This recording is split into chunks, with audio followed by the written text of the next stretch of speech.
The sun of the alien colony was low in the sky, turning the horizon a dull shade of purple. The human man, Daniel, walked through the dusty path that led to the market station. His backpack was half empty, carrying only a few food packets from his long day of work. The colony was strange, full of creatures taller and thinner than him. Their skin shimmered faintly under the alien light, and their eyes followed him with quiet suspicion. Daniel had lived there for months, but he never felt truly welcome. The aliens traded with him, tolerated his presence, but they never treated him as one of their own. That evening, he sat on a stone bench near the supply station. He pulled out a food bar, unwrapped it, and took a slow bite. The taste was dry and bland, but it was filling. As he chewed, he noticed movement near the corner of the building. A small figure was standing there, watching him. It was a child, thin and trembling. Her skin was pale, with faint ridges across her forehead that glowed weakly. Her eyes were huge, almost too large for her small face. They shone with hunger, but also with fear. She did not speak. She only stared at the food in his hands. Daniel paused. He had seen alien children before, but never one looking this desperate. She did not beg, did not cry. She only held her stomach with one hand and kept her gaze fixed on his meal. For a moment, he hesitated. He knew the laws were strict. The aliens did not like humans interfering with their kind, especially children. But the look in her eyes was unbearable. It was the same look he had seen on Earth, long ago, in Orphan Children during a famine. Without another thought, Daniel broke the food bar in half and held out the piece. The child flinched at first, as if she feared punishment, but slowly, carefully she stepped forward.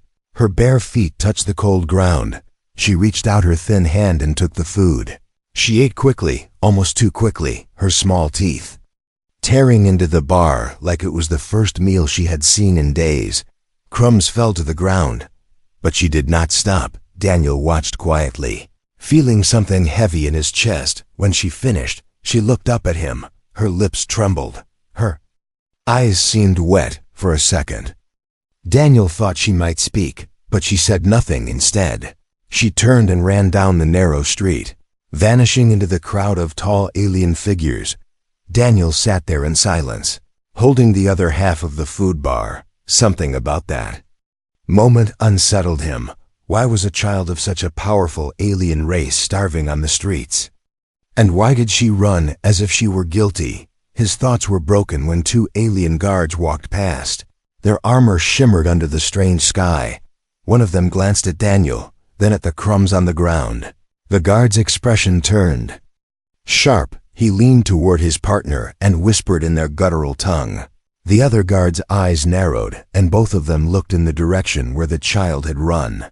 Daniel felt a cold weight in his stomach. Something about their reaction told him this was not a simple matter. He looked at the half-eaten food in his hand, then back at the empty street. The silence around him seemed heavier now. That night, as he returned to his quarters, he could not shake the image of the child's eyes. They were too full of hunger, too full of desperation. He lay on his narrow bed, staring at the ceiling, wondering if he had made a mistake by giving her food. Sleep did not come easily. In the stillness of the night, he kept hearing the guards' whispers, kept imagining the sound of the child's footsteps fading into the crowd. Somewhere deep inside, he knew this small act of kindness was not going to be forgotten, and he was right, because while Daniel tried to sleep, the little alien girl was already speaking to someone far more powerful. Her mother, the queen of her people, was listening carefully as the child whispered about the human who had shared his food. The next morning the colony's market buzzed with restless energy. Bright banners swayed in the hot wind. Merchants shouted in strange accents, and the air carried the scent of alien spices mixed with metal dust. Daniel walked slowly through the busy street, trying to ignore the stares that always followed him.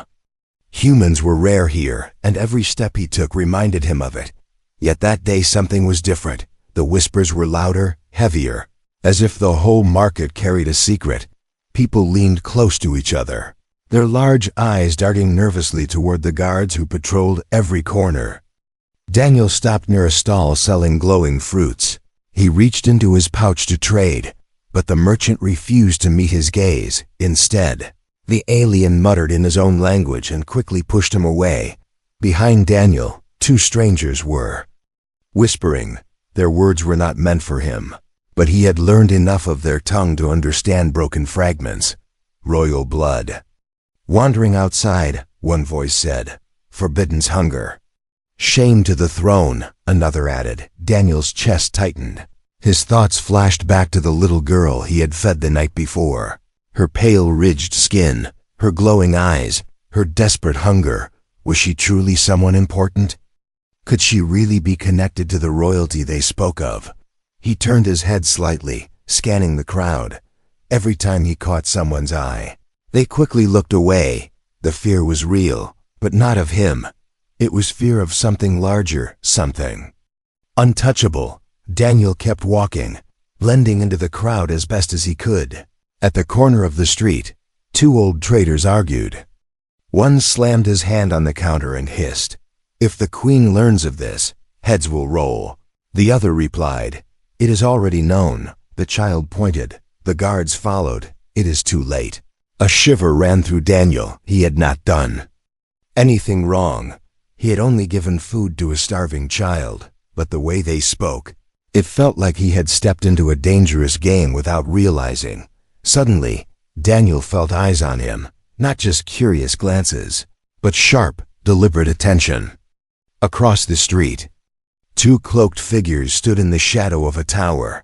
Their faces were hidden, but he could feel their gaze piercing through the crowd. When he moved, they moved. When he paused, they paused. He quickened his steps, weaving through the market. His mind raced. Were they guards? Were they spies of the queen? Or perhaps rivals trying to use him for their schemes? He ducked into a side alley, away from the bright market stalls. The sound of the crowd faded, replaced by the echo of his boots. On the stone ground, he reached a small fountain and sat down, pretending to rest. In the reflection of the water, he saw the two cloaked figures stop at the alley entrance. Still watching, his heart pounded. He thought of going back to his quarters, of hiding until this strange attention faded. But deep down, he knew it would not fade. Something had begun. The moment he shared that food, as he sat there, a gentle voice startled him. Human. Daniel turned and saw a hunched alien woman selling herbs nearby. Her skin was wrinkled, her eyes dull with age. She leaned close and whispered, "You fed her, didn't you?" Daniel froze, his lips parted, but no words came. The woman gave a bitter smile. "Do not deny it. I can see it in your face. You fed the queen's child." Shock hit him like a blow. He whispered back, "Queen's child." The old woman nodded slowly. "The little one who wanders, she should never hunger, yet she does. For reasons you cannot understand, and now you are marked." Daniel leaned closer, his voice low. "Marked by who?" The woman's eyes flicked toward the cloaked figures. "By all. The queen, her rivals, even the priests. To feed a royal child is not a small act. It binds destiny, whether you wish it or not." Her words made his stomach twist. He wanted to argue, to say it was only kindness, only a moment. But the way her voice trembled told him she spoke the truth of their culture. Before he could reply, the sound of horns blasted through the colony streets. The crowd went silent. Merchants froze. Guards straightened. All eyes turned toward the main gate. Dust rose in the distance as a convoy approached. Tall banners waved, golden and sharp. The queen's sigil glowed in the alien sun. Daniel stood slowly, his breath caught in his throat. The old woman whispered, "It begins." Through the settling dust, towering guards marched in formation. Behind them, a figure of regal presence emerged. She was taller than the rest, draped in shimmering armor, her face hidden behind a crown of black crystal. Beside her walked the small child, the same girl Daniel had fed. Her tiny hand clutched the queen's larger one. The girl's glowing eyes scanned the silent crowd until they locked onto him. Her face lit up with recognition. She raised her hand and pointed directly at Daniel. The market gasped. Guards drew their weapons, and the queen's gaze followed her daughter's finger, piercing through the crowd, straight at the human. Daniel's knees weakened. He realized then that his small act of kindness had dragged him into the center of a storm, and there would be no turning back. The marketplace stood frozen. No merchant spoke, no child moved. Every alien seemed to hold their breath as the royal convoy entered the colony square. Daniel's heart raced. The sharp sound of armored boots echoed against the stone, carrying the weight of authority and fear. At the center of the formation walked the queen herself. She was tall, towering above her guards. Her armor shimmered with strange patterns that shifted like living metal. A crown of black crystal framed her face. Sharp and radiant, her eyes glowed with a cold light that made even the bravest guards tremble.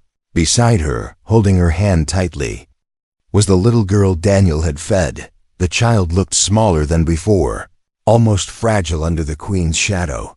Yet her eyes searched the crowd until they found him. Her expression lit with recognition. She raised her small hand and pointed. Him. The sound of her voice, though soft, cut through the silence like a blade. The crowd gasped. Aliens fell to their knees, pressing their foreheads to the ground. Only Daniel remained standing, frozen, his chest tight. The queen's gaze followed her daughter's finger, her piercing eyes locked on the human. For a long moment, she said nothing. The entire square seemed to hold still, waiting for her word. Daniel felt exposed. Hundreds of eyes burned into him. His mind screamed at him to bow, to lower himself like the others. Yet his body refused. He stood tall, though every muscle shook. The queen lifted her hand. The guards instantly moved forward, their long spears crossing to surround Daniel. Their faces carried no emotion, only duty. The child tugged on her mother's hand, whispering something, but Daniel could not hear. The queen finally spoke. Her voice was deep, commanding, yet smooth like polished stone. Human, she said. The single word echoed across the square. Daniel swallowed, his throat dry. He wanted to speak, but no words came. The queen stepped closer. Her cloak swept across the ground like a shadow. Her eyes never left his. You fed her, she declared. The crowd gasped again. Whispers rose like a storm. Fed the child. Fed the royal blood. Forbidden act, Daniel tried to answer. His lips parted. She was hungry, he said softly. His voice almost disappeared under the weight of the crowd's murmurs. The queen tilted her head, her expression unreadable. Behind her crown, the little girl clung to her mother's arm, but still pointed at Daniel. He helped me, she said with a small but steady voice. The queen's eyes narrowed. You dare approach the royal line with food. You dare create a bond you cannot understand. Her words carried power, making the very ground feel heavier beneath him. Daniel shook his head, his voice stronger now. No bond, no scheme. I saw a child in need. I gave what I had. The silence that followed was sharp. The crowd could not believe such simple words. To them, feeding the royal child was no act of kindness. It was a declaration, a dangerous claim. The queen raised her hand again. Her guards tightened their circle. Daniel's breath came faster. He wondered if this would be the last day of his life. But then the unexpected happened. The child stepped forward, pulling away from her mother's grasp. She walked through the circle of guards and stood before Daniel. Her small hand reached out, clutching his sleeve. Her voice rang clear. I choose him.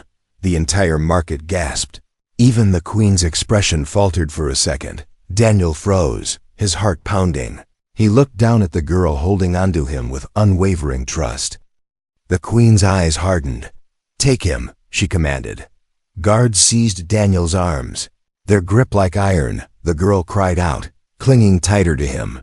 The queen's gaze lingered on him as if weighing his very soul. Finally she turned. Bring him to the throne hall. The crowd parted in silence as the convoy moved. Daniel was dragged along, the child still holding onto him. Guards tried to pull her away, but she refused. The queen allowed it. though her eyes were sharp with thought.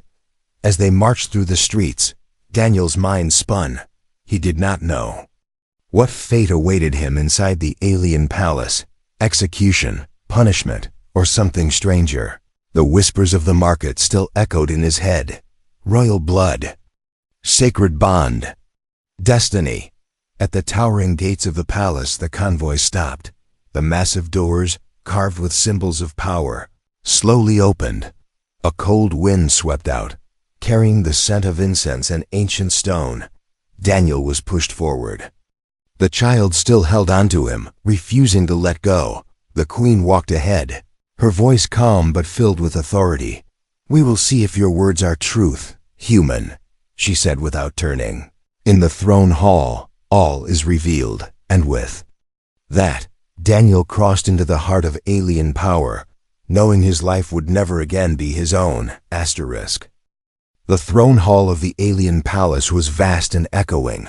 The ceiling arched so high it disappeared into shadows. Columns carved with ancient patterns lined the walls, glowing faintly with alien light.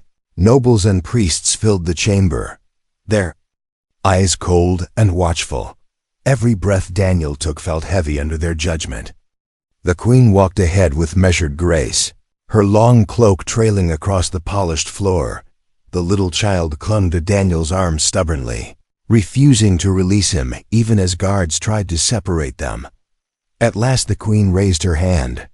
The guards froze, allowing the child to remain at his side.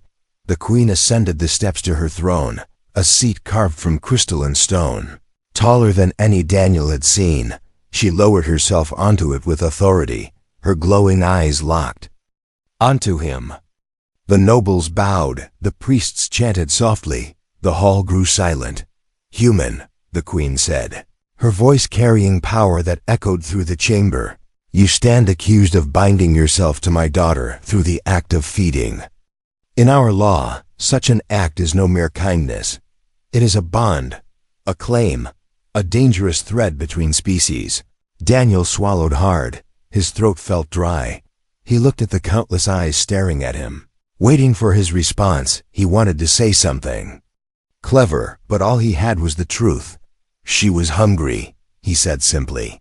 "I gave her food, that is all." Whispers rippled through the nobles. Some scoffed, others sneered. One tall alien priest stepped forward, his voice sharp. "Lies. No human would risk punishment for nothing. What did you seek? Power, wealth, or a place in the queen's court?" Daniel shook his head. "I sought nothing," he replied. "I saw a child in need. I could not turn away." The hall erupted. With laughter, harsh and mocking, nobles slapped their hands together. Priests hissed in disbelief. To them, the idea of kindness without reason was absurd. "Empty words," one noble declared. "Humans always scheme, always hunger for advantage." The queen raised her hand. Silence returned. Her gaze stayed fixed on him. "You claim honesty," she said. "But honesty must be tested. You will answer before this court, and if you are false, you will not leave this hall alive." Daniel's heart pounded, but he nodded. "Ask what?" "You will," he said. The queen leaned forward slightly. Her crown glinted under the alien light. "Why did you not bow when others did?" she asked. Was it arrogance or ignorance? Daniel hesitated, then spoke. I did not think. I was frozen. I did not bow because my body refused. Maybe it was fear, not pride." The hall murmured again. Some nobles exchanged suspicious looks. Others studied him with interest. The queen's expression did not change. She asked another question, her voice sharp. "Would you feed her again, knowing the punishment that might follow?" Daniel looked at the child beside him. Her wide eyes shimmered. Her small hand squeezed his sleeve. He drew a breath and said, "Yes, I would." Gasps filled the hall. The priests muttered angrily. Nobles shouted in outrage. "Insolence!" One cried, "He dares to defy tradition." But the child clung tighter to him. Pressing herself against his side, her voice, small but steady, rose above the noise. "He is not lying," she said. "He gave me food when no one else would. He made me feel safe."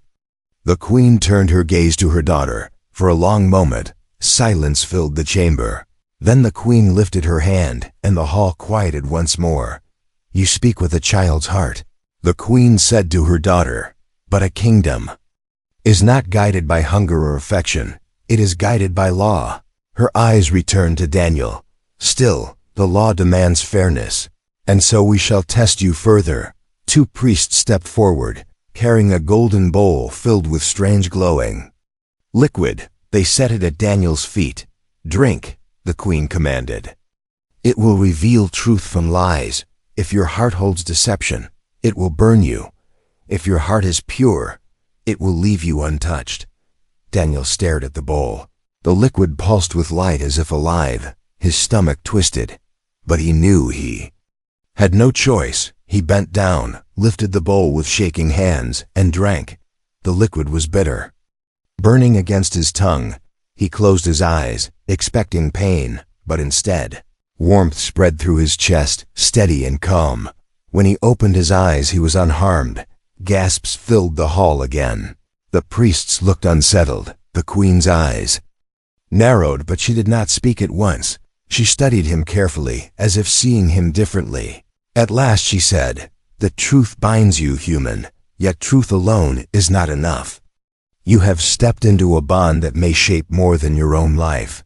It may shape my daughter's, and perhaps my throne." The hall buzzed with tension.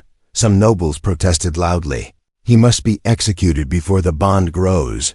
Others whispered, "Perhaps the prophecy is true." Daniel stood, trembling but alive. He had passed their test, but his fate remained uncertain.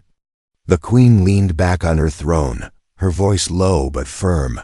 "You have proven your words carry no lie, but now we must decide what to do with you." Daniel's chest tightened. He realized this was only the beginning. His simple act of kindness had grown into something far greater, and the true weight of it was yet to come. The throne hall remained tense long after the test ended. Daniel stood in the circle of guards, his hands free, but his heart heavy. The golden bowl had not burned him. The truth had marked him as honest. Yet the silence of the queen and the muttering of nobles told him the danger was far from over. The child, small and fragile, still clung to his side. Her glowing eyes looked up at him with trust that made his chest tighten. She did not seem afraid of the nobles, the priests, or even her mother. She only seemed afraid of being separated from him. The queen raised her hand, and the hall grew silent again. Her voice was firm, steady. "The law has tested him. He speaks truth. But truth does not erase danger. A bond has been made, and such a bond is not without consequence." The priests stepped forward, their voices sharp and unyielding. "The child has accepted food from him. The sacred bond is sealed, but he is human, an outsider. He cannot understand the weight of it. He cannot remain." The nobles agreed, their voices rising in a storm of protest. "Remove him," one shouted. "Cast him out," cried another. The guards shifted uneasily, waiting for the queen's command, but before the queen could speak, the child's small voice broke through the noise. "No," she said clearly. Her voice was steady, though small. "I do not want him to leave." The hall fell silent. Every noble and priest stared in shock. The queen turned her gaze toward her daughter. Her eyes narrowed slightly. "What do you mean, child?" The little girl stepped forward, her small hand still gripping Daniel's sleeve. "He fed me when no one else would. He made me feel safe. He is not like the others. He is kind. I want him here with me." Gasps echoed across the hall. Several nobles shouted in outrage. "Blasphemy! The child cannot choose. She knows nothing of destiny." The priests muttered, "The bond is dangerous. It will bring ruin." But the queen lifted her hand, silencing them. Her gaze remained on her daughter. "You speak boldly," she said slowly, "but bonds are not toys. Do you understand what you ask?" The girl nodded. Her eyes glowed brighter. "Yes, I want him. He is mine." Her words sent another wave of shock through the court. Daniel's heart pounded. He had not expected this. He wanted to protest, to tell them he was no one special, but the girl's grip on his sleeve tightened. And the words caught in his throat. The queen leaned back in her throne, her expression unreadable. "You claim him. You would bind your life to his." The child's voice trembled but did not break. "Yes, I will not eat without him. I will not sleep without him. I want him by my side." The chamber erupted in chaos. Nobles shouted. Priests raised their voices in anger. "This is madness," one priest cried. "The bond must be broken," another shouted. "If the queen allows this, tradition will shatter." Daniel stood frozen. His mind raced. He had never wanted such attention, never sought to be part of their politics. Yet here he was, the center of a storm he could not escape. He looked at the queen, trying to read her thoughts, but her face was stone at last. The queen raised her hand once more. Her voice thundered over the hall. "Silence!" The chaos stopped instantly. All eyes turned to her. She looked down at her daughter, then at Daniel. "The bond is real, and the child's will cannot be ignored. The law does not forbid her choice, even if it defies expectation." The priests trembled with anger, but none dared to challenge her directly. The nobles bowed their heads, though many gritted their teeth in silence.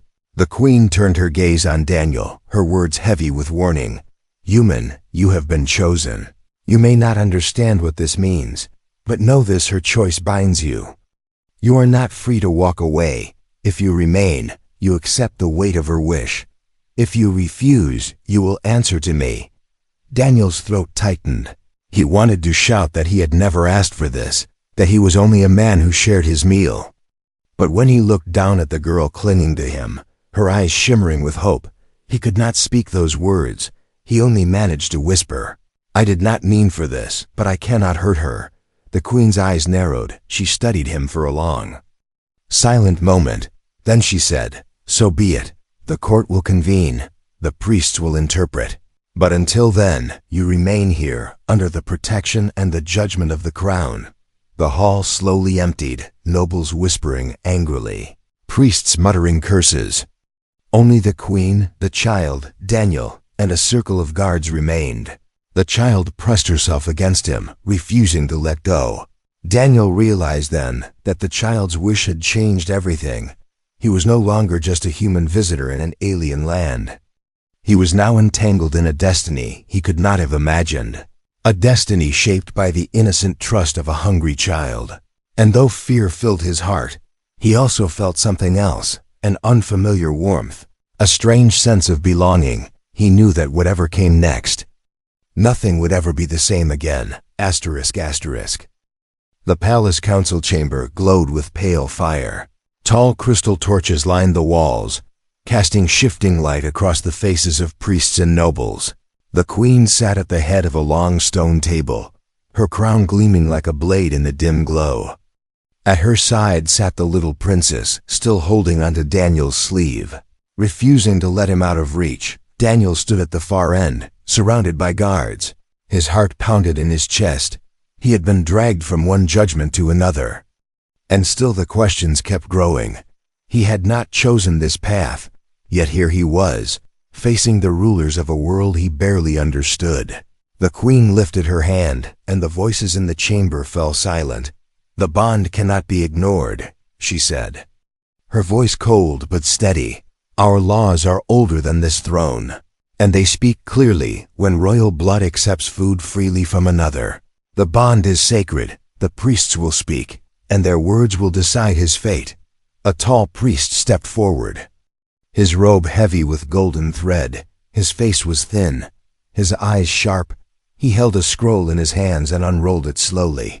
"The ancient decree," he began, "states that a child of the royal line who accepts sustenance from another creates a bond of trust that cannot be broken.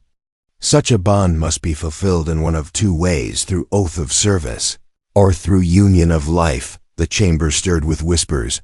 Nobles leaned forward, shocked. Priests murmured in disbelief. The words were heavy, and Daniel barely understood what they meant. But when he looked around, he saw faces filled with fear and outrage. The priest continued, "If the bond is ignored, the child will wither, refusing sustenance from all others. If the bond is broken, the land itself may suffer, for the bloodline is tied to destiny." Daniel blinked, his thoughts spinning. Was this truly possible?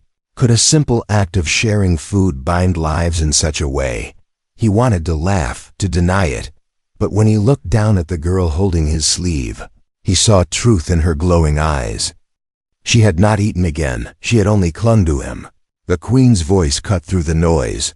So the choice is clear, service or union. She turned her piercing eyes to Daniel. You may swear eternal service to my child, to guard her life until death. Or, her voice slowed, you may accept the union, the path of binding that your kind call marriage. The chamber erupted in chaos. Nobles shouted. Priests slammed their staffs on the ground. Impossible, one cried. He is not of our blood. Another hissed. The throne will be tainted. Guards tightened their grip on their weapons. Tension crackling in the air. Daniel's knees weakened. His breath came short. He could hardly believe what he had heard. Marriage to a princess of an alien race. To a child who saw him only as the one who had fed her. He opened his mouth, his voice shaky. I never asked for this. I never wanted power.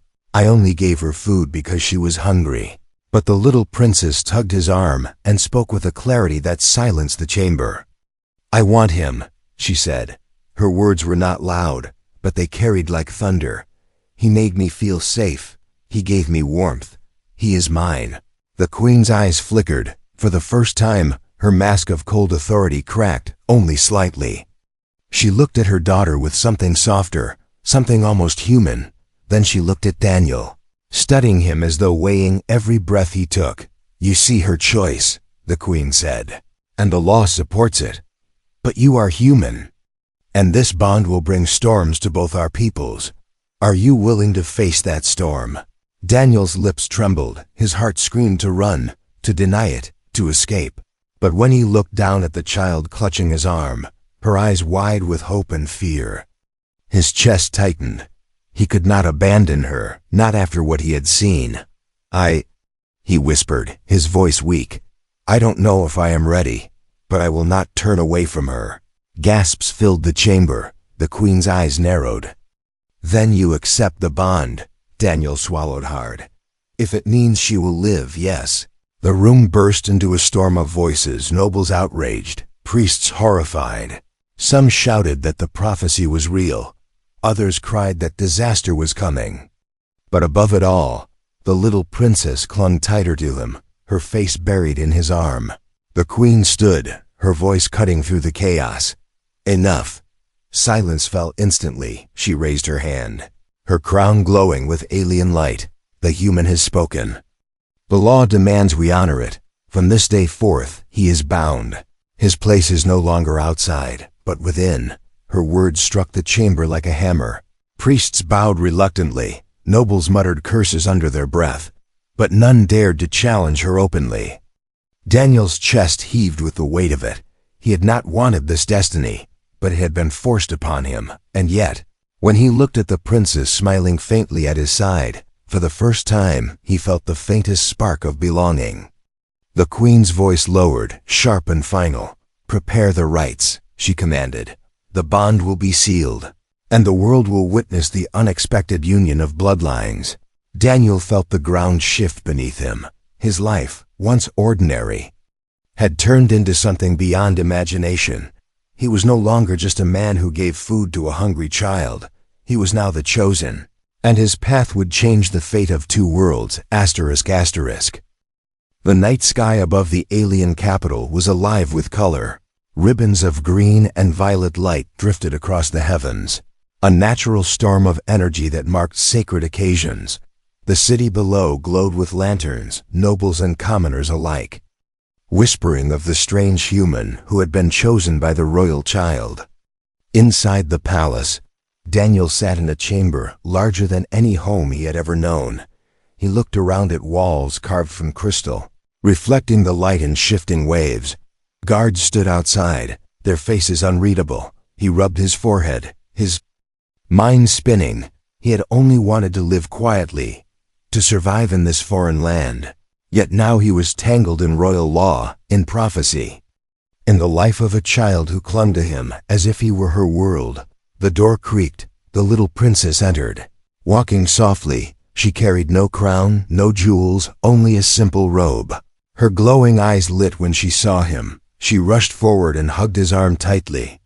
"You are still here," she whispered, as if she had feared he might vanish. Daniel smiled faintly, though his heart was heavy. "Of course I am," he said softly. "Where else would I go?" She pressed her forehead against his shoulder. "Mother says the priests will prepare the rite tomorrow." Her voice was calm, but her small hands shook slightly. "They will make it official. You will not leave me." Daniel swallowed hard. He had no words to answer. He only placed his hand gently on her head, and she closed her eyes, comforted by his touch. The next day, the great hall was transformed. Banners of gold and silver hung. From the ceilings, priests lined the steps, chanting ancient words. Nobles filled the chamber, their faces tight with anger, fear, or disbelief. And at the center of it all sat the queen. Tall and unyielding, Daniel walked forward, guided by guards. His heart pounded with each step. He wore no armor, no crown. Only the simple clothes he had arrived in. Yet every eye was on him. The little princess stood at the queen's side, her small frame trembling but her chin raised with determination. When she saw Daniel, she rushed down the steps and took his hand, holding it tightly before the entire court. Whispers erupted at once. "She chose him openly," one noble hissed. "This bond is no accident, it is fate," muttered another. Priests raised their staffs, calling for silence. The high priest stepped forward, his voice booming. "By ancient law, the bond of feeding has been sealed. By tradition, it must be fulfilled, either through oath of eternal service or through the union of life. The child has chosen the latter." Daniel's breath caught in his throat. The words struck like thunder. He looked at the queen, who studied him with unreadable eyes. For a long moment, silence reigned. Then the queen rose to her feet, her crown blazing with light. Then, "Let it be known," she declared, "the human stands not as outsider, but as chosen, by the will of my daughter, by the truth of his heart, and by the law that binds us, he will remain by her side." The hall shook with protest. Nobles shouted in rage. Priests muttered curses. But none could defy the law. None could defy the queen. The little princess squeezed Daniel's hand and smiled. It was a smile of innocence, of trust, and of a bond that no power could erase. Daniel felt his heart tighten. He knew he had stepped into a life that would never again be simple. Later that night, Daniel stood on the balcony of the palace. The alien city stretched before him, its towers glowing with strange lights. The air was filled with the sound of drums and chants. He felt the weight of destiny pressing down. Behind him, the queen approached. Her steps were quiet, but her presence was heavy. She stopped beside him, her gaze fixed on the city. For a long while neither spoke. Finally, she said, "You have no idea what storms this bond will bring, human. My enemies will rise, traditions will be broken, and blood may be spilled." Daniel turned his head slightly. "I never wanted power," he said. "I only gave food to a hungry child." The queen's eyes softened just a fraction. "And perhaps that is why she chose you. Not for what you sought, but for what you gave freely." She looked at him then, truly looked, as if seeing him for the first time not as a stranger, but as something more. Daniel swallowed, his voice low. "Then what happens now?" The queen's lips curved slightly, not quite a smile. "Now you learn now. You carry the weight of her choice, and perhaps the weight of a kingdom." Daniel looked back at the city. The lights shimmered. The sky roared with alien fire. And at his side, the little princess tugged his sleeve and whispered, "You will stay, won't you?" He looked down at her and nodded slowly. "Yes, I will stay." In that moment, Daniel understood. His destiny was no longer his alone. It belonged to her, to the queen, and to a bond that had begun with a single act of kindness, a bond that would shape not only their lives, but perhaps the fate of two worlds. And though fear still weighed on his heart, he also felt something stronger: hope, the kind of hope that could light even the darkest halls. The kind of hope that began with a hungry child and ended with a new destiny. Asterisk.